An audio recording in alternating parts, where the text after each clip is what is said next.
Di dalam dunia ini banyak orang yang berbagi kasih.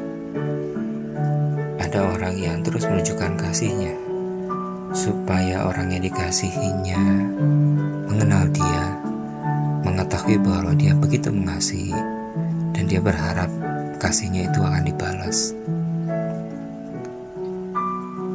Tidak setiap orang bisa menerima kasih.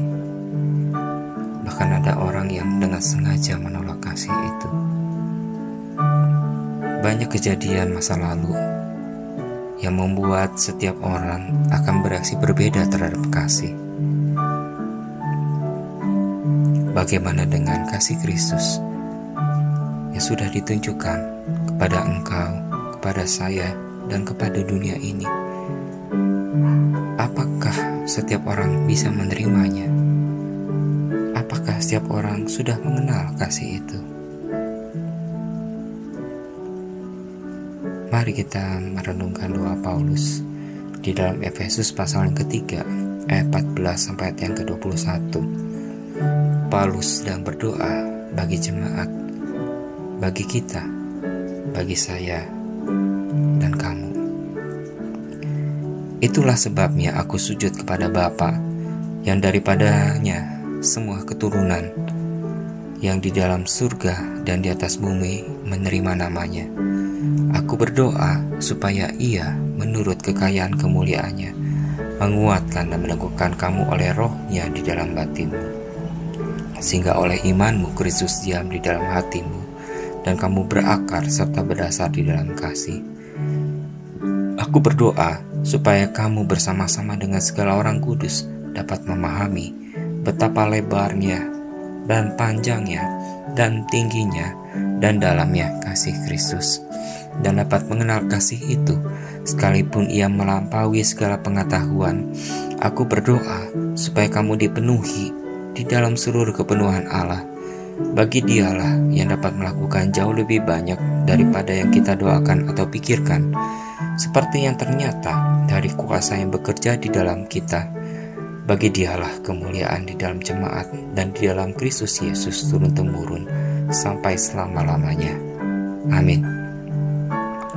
Doa Paulus yang demikian indah, ketika kita membacanya, kita akan turut merasakan betapa kuat kuasa doa ini turut bekerja sampai sekarang.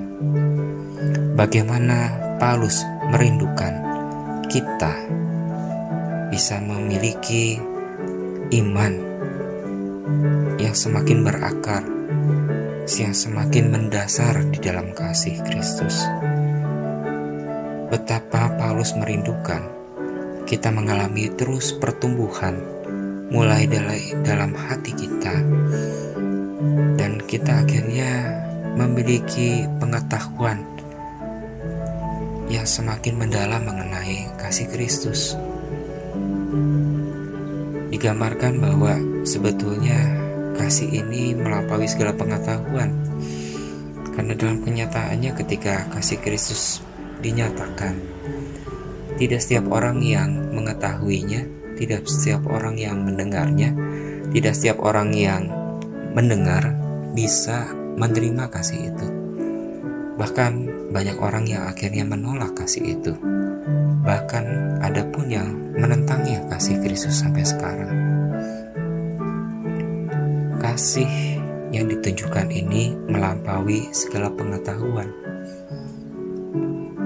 Bahkan Paulus menggambarkan dimensi kasih ini betapa lebar, betapa panjang, betapa tinggi, dan betapa dalamnya, sehingga orang yang menerimanya harus seperti segelas yang mengosongkan gelasnya, dan dia rela untuk diisi air sehingga airnya dipenuhi. Sama dengan otak kita, pengetahuan kita, keyakinan kita harus kita kosongkan untuk bisa menerima pengetahuan akan Allah, betapa Allah yang begitu mengasihi kita.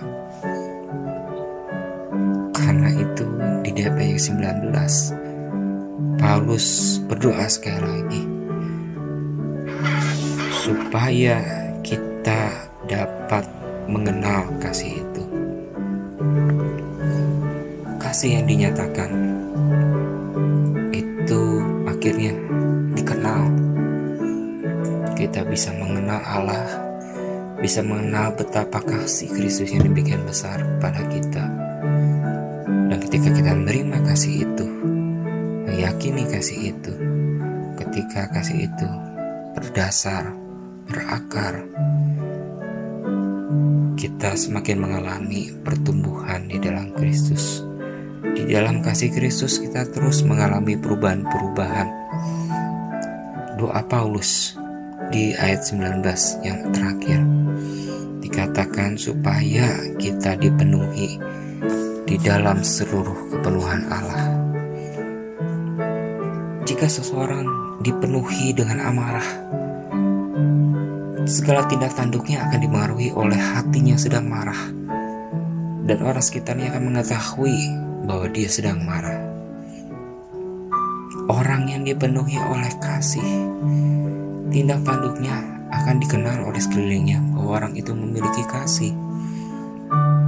Bagaimana dengan kita yang memiliki kasih Kristus? Karena Kristus di dalam hati kita, dan kita hidup di dalam kasih itu, kita mengenal kasih itu, dan kita bertumbuh di dalam kasih.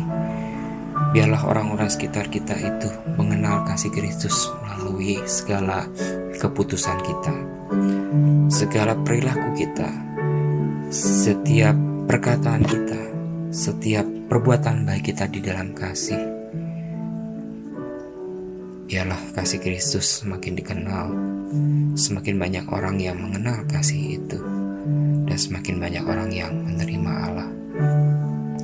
Marilah kita kembali menggiatkan, mendoakan orang-orang di sekitar kita. Biarkan mereka mengenal kasih itu, dan biarlah kita juga mengalami kepenuhan Allah.